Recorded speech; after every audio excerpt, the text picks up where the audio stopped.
Let's get this last Pac-12 conference season started because the hype train, it is out of control. You are Locked On Trojans, your daily podcast on the USC Trojans, part of the Locked On Podcast Network, your team every day.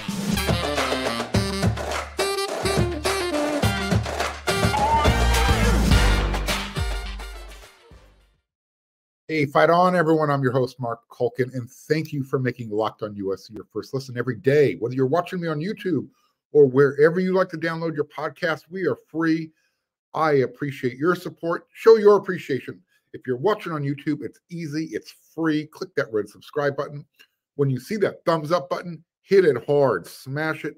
And I don't want you to miss one episode Monday through Friday. Hit that bell notification button, and you're locked on USC 5 times a week. So apparently the Pac-12 conference is the greatest thing since sliced bread was ever invented. Because apparently USC's schedule also just got a lot more difficult.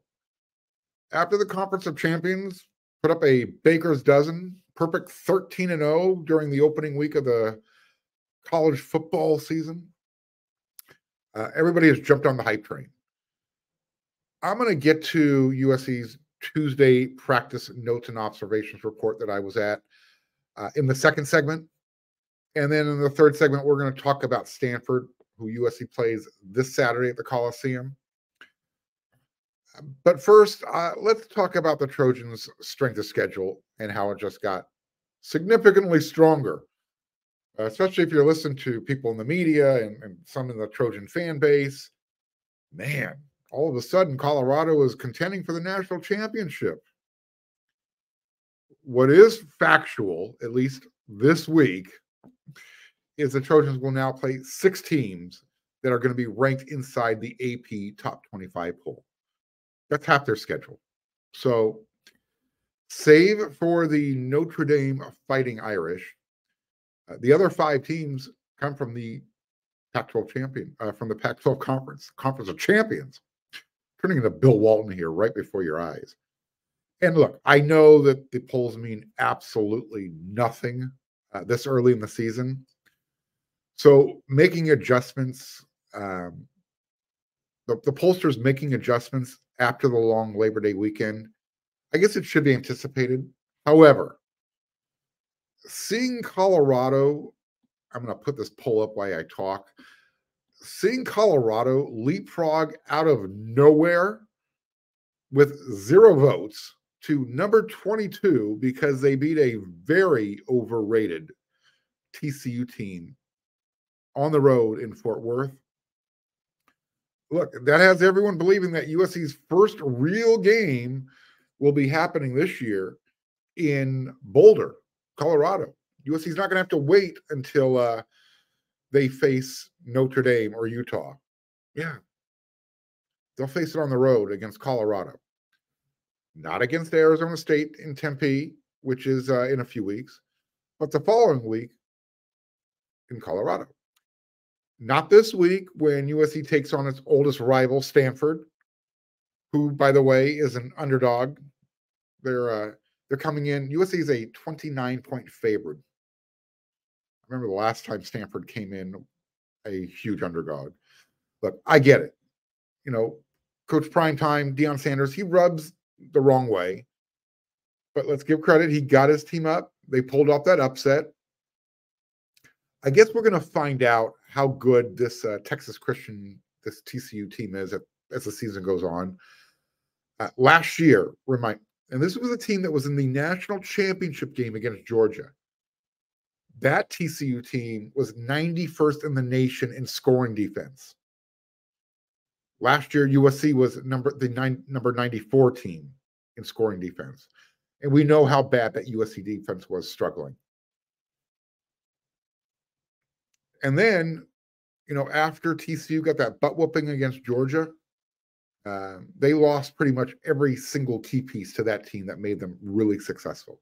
I mean, across the board, they lost almost everybody, including their offensive coordinator.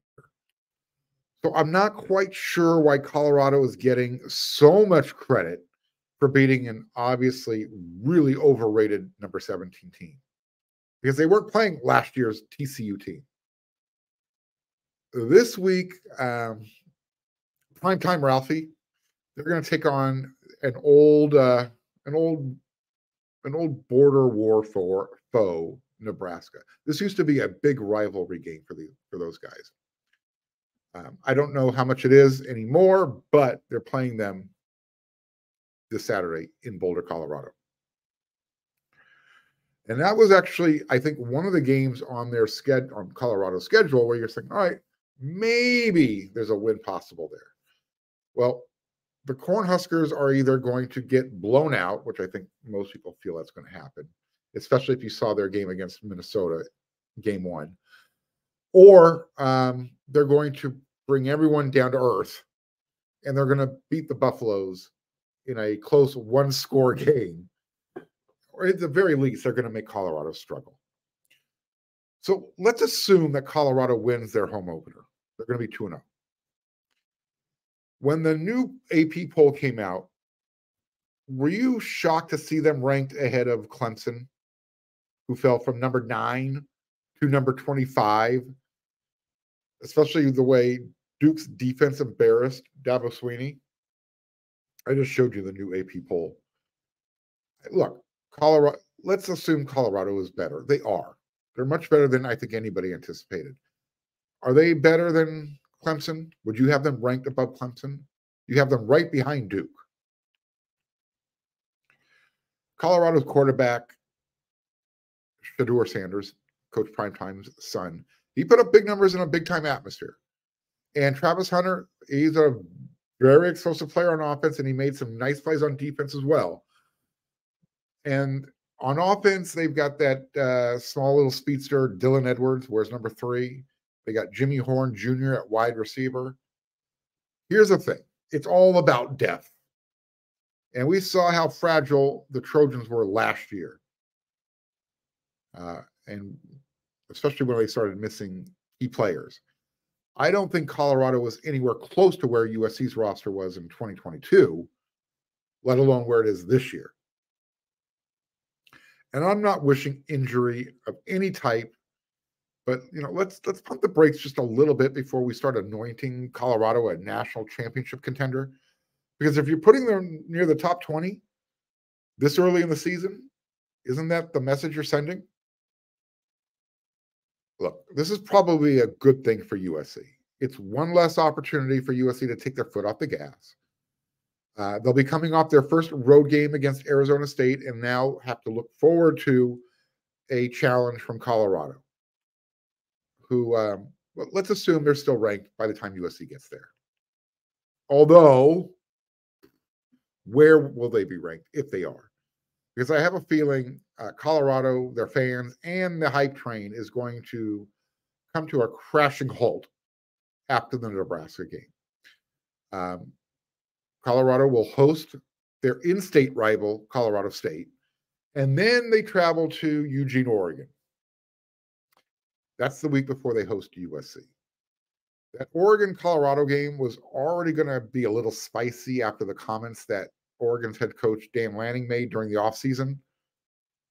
If you remember, it had to do with Colorado bailing out of the Pac-12 before Oregon jumped on USC's coattails. So you will now potentially have a 3-0 Colorado team going to Oregon.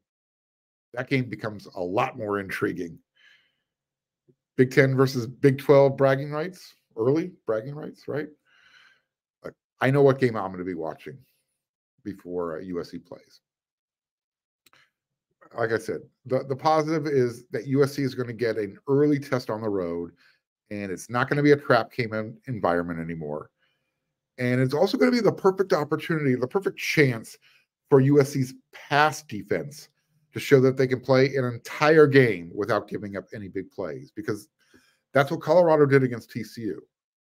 Plus, they got a little bit of help with some bad turnovers in the red zone. And we know how that can hurt a team, right? Dabo Swinney, ranked number 25 behind Colorado.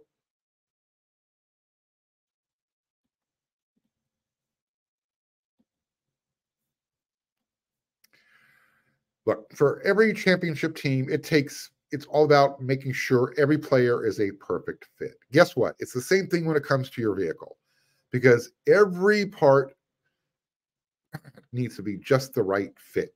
So the next time you need parts and accessories, head to eBay Motors. With eBay Guaranteed Fit, you can be sure that every part you need fits right the first time around. Just add your ride to My Garage, then look for the green mark. And when you see that check mark, you're going to know the right part will fit, or you're going to get your money back, guaranteed. Because just like in sports, confidence is the name of the game when you shop on eBay Motors. And with over 122 million parts to choose from, you'll be back in the game in no time. After all, it's easy to bring home a win when the right parts are guaranteed. Get the right parts, the right fit, and the right prices on ebaymotors.com. Let's ride. eBay Guaranteed Fit, only available to U.S. customers. Eligible items only. Exclusions will apply.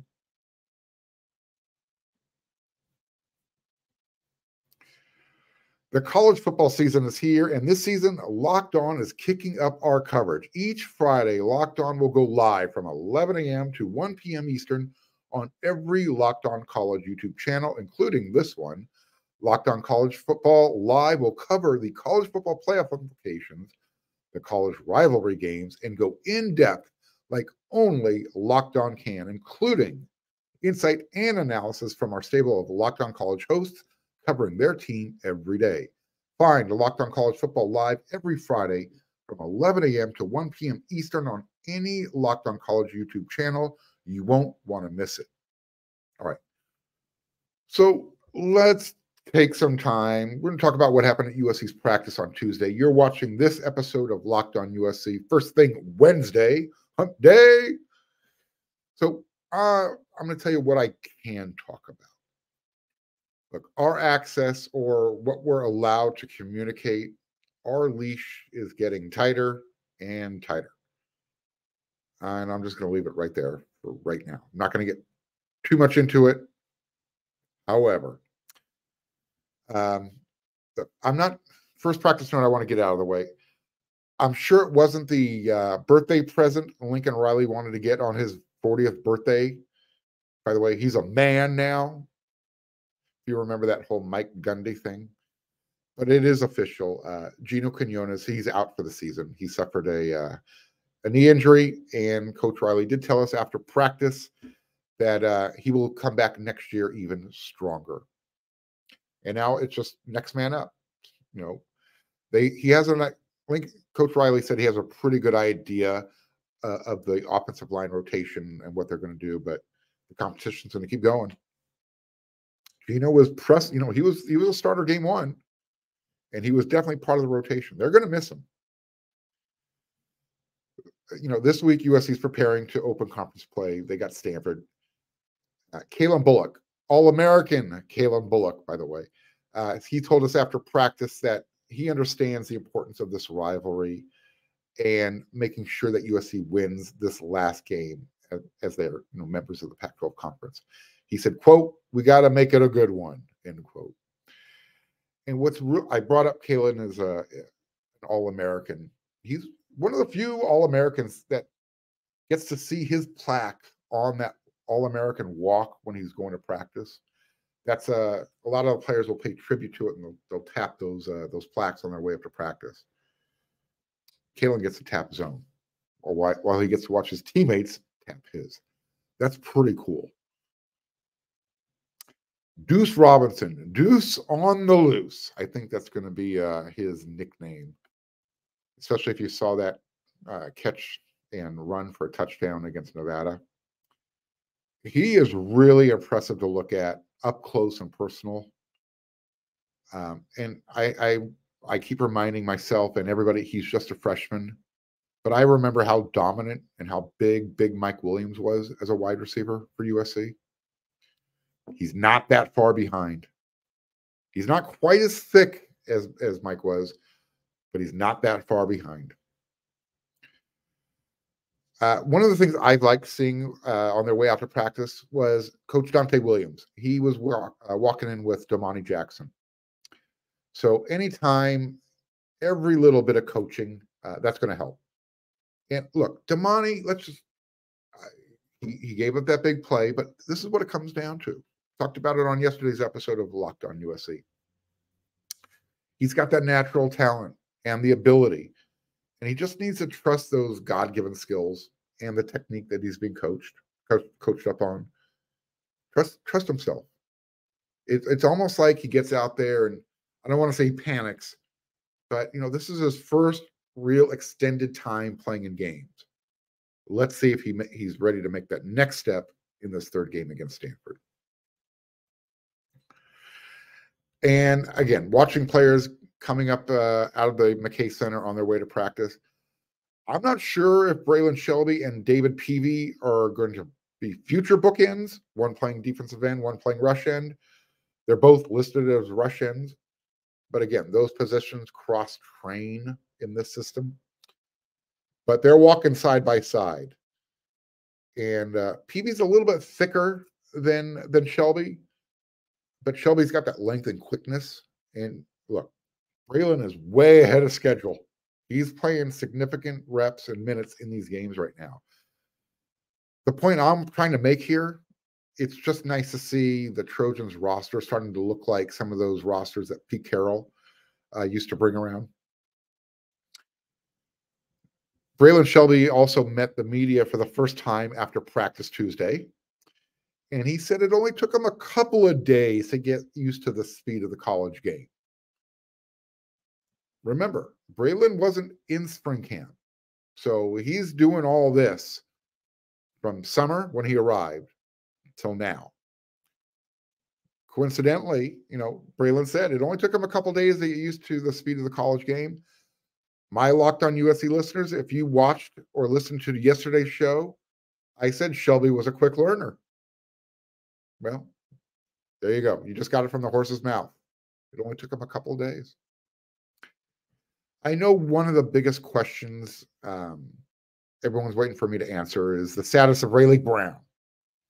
Well, it's been mentioned that he plans to redshirt this year, but Rayleigh was out there fully suited up and he was participating with the team. So he's out there with the team. If anyone was wondering, will he be out there? There's your answer. The numbers will probably pick up as the season goes along, but I did see a scout from the Tennessee Titans out there. He was yucking it up with Gavin Morris before they separated. Special teams. The Jugs machine was handling the kickoff duties while Coach Kyle McDonald was showing Marshawn Lloyd and Dorian Singer and Quentin Joyner, Taj Washington, as well as Zachariah Branch, how to read kicks when the ball is being intentionally kicked away from the return man. This is something that the return people are going to have to anticipate a lot this year. USC they're just too dangerous. If you kick it to Zachariah Branch, you're kicking it to a potential touchdown every time he touches it. Taj Washington ain't slow. And those other players I mentioned, they all got some moves as well. Once the team's conditioning session ends, and this is when they break up and go into their 11-on-11 stuff, Coach Roy Manning was yelling out all day, tempo, all day, guys, tempo. And it was a reminder that Stanford is not your father's Stanford this year. Their new head coach, Troy Taylor, he likes to spread teams out and go up-tempo. So that's what USC is practicing this week for. They're not practicing for that old, control the clock. We're going to run it, throw it to the tight end. Run it, throw it to the tight end. That's not who they are anymore. They still throw to the tight end, but they do at a much quicker pace. Now, I mentioned at the top, there's the leash is getting tighter. So we're not allowed to talk about any of the 11-on-11 stuff, any of the scout team work that we see. We're there to observe. I don't think I'm going to get in any trouble by saying that Marion Peterson, he's hard to tackle.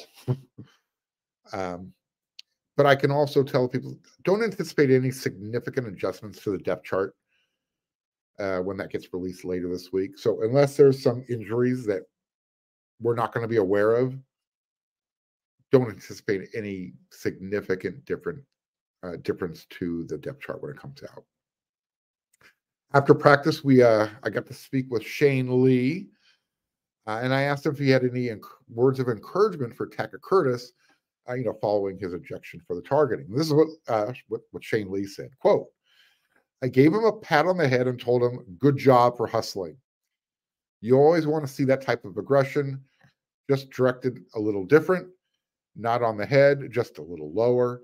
I wouldn't tell him to do anything different besides just lower his target, end quote. What was funny was before practice, I heard someone tease Tackett saying, I need to see that other guy's helmet eject higher in the air next time. So, that's what you want from your team leader, and that's what Shane Lee gave you. That was really a perfect way of teaching. Say, hey, love your hustle, love the aggressive nature. You got there, you made a play. This is how you do it different. And the last thing I'll talk about from practice, and this is probably the biggest takeaway. Practice is over. It was kind of a humid day. Nice weather, though. They were all full pads, and everybody is putting in extra work. They call it just work.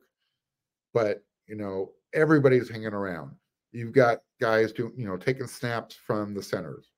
The quarterback's taking snaps from guys snapping the ball, both under center as well as shotgun. You got DBs working on their footwork.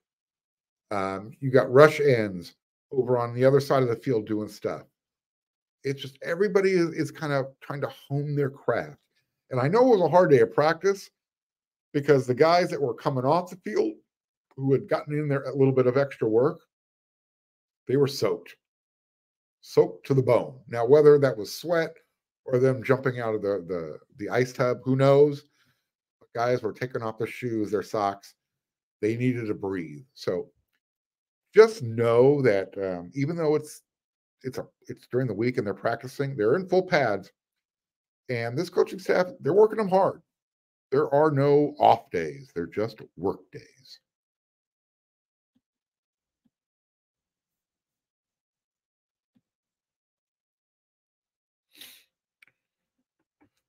All right, so let's start taking a peek at Stanford. Now that Colorado is a national championship contender, that must mean that Stanford is now the worst team in the Pac-12.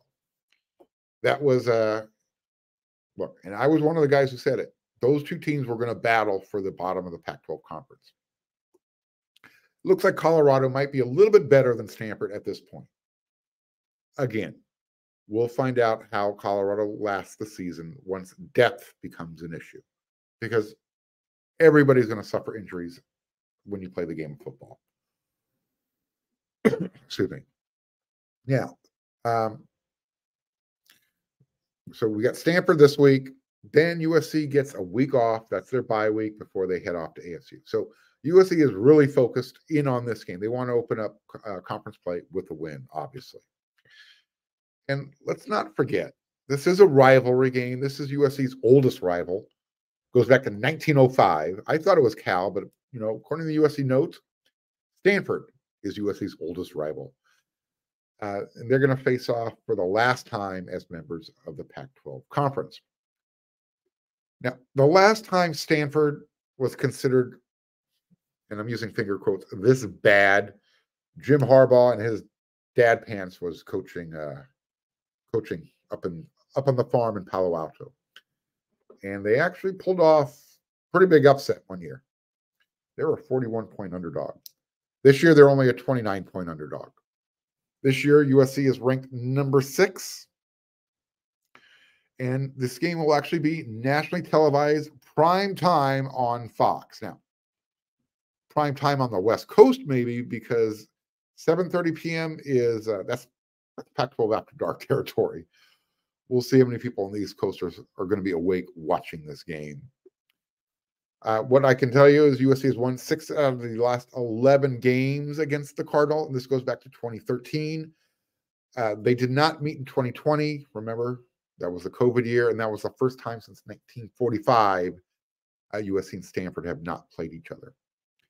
And USC has won 2 of the last 3 home games against Stanford, going back to 2017. That's when USC won the conference championship game.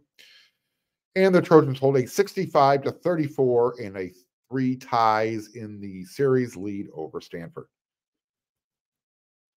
Other last note you want to know, USC is going to join the Big Ten next year. Stanford joins the ACC conference in 2024. So again, this could be the last time these two teams face each other for the foreseeable future. Last year, USC went up to the Farm and they left with a big 41-28 victory. As I mentioned, this year, it is not, we're going to try and control the tempo and slow the game down. They want to up tempo. Their new coach, Troy Taylor, when he was coaching at Sacramento State, they were putting up 43 points a game and 500 yards of offense per game. So we're going to see if they can duplicate that a little bit south of Sacramento State. Now, I'm interested to see if Vianney Taulaimaavo, you remember that name, right? Trojan fans, he is Stanford's offensive line coach. He is the offensive line coach. So I want to see if he's going to be able to make a line that was pretty bad last year better. Also, by the way, Vavae Malapai, he's also on Stanford's staff. So looking forward to seeing those guys. Now, look, Stanford has some nice players on offense. They just don't have enough, at least not enough to scare anyone. They've got, E.J. Smith, Emmett's son at running back. When he's healthy, he's pretty good. They got a couple of big receivers. One's a tight end. His name is Benjamin Urasek. Their big wide receiver is John Humphreys out of Corona Del Mar. These guys are going to test USC secondary. We'll see if Alex Grinch can dial something up. And look, until Stanford can figure out their quarterback one situation, it looks like Ashton Daniels is their guy. Last year, defensively, Stanford wasn't great. They were bad. And they lost a bunch of players that they had to the transfer portal.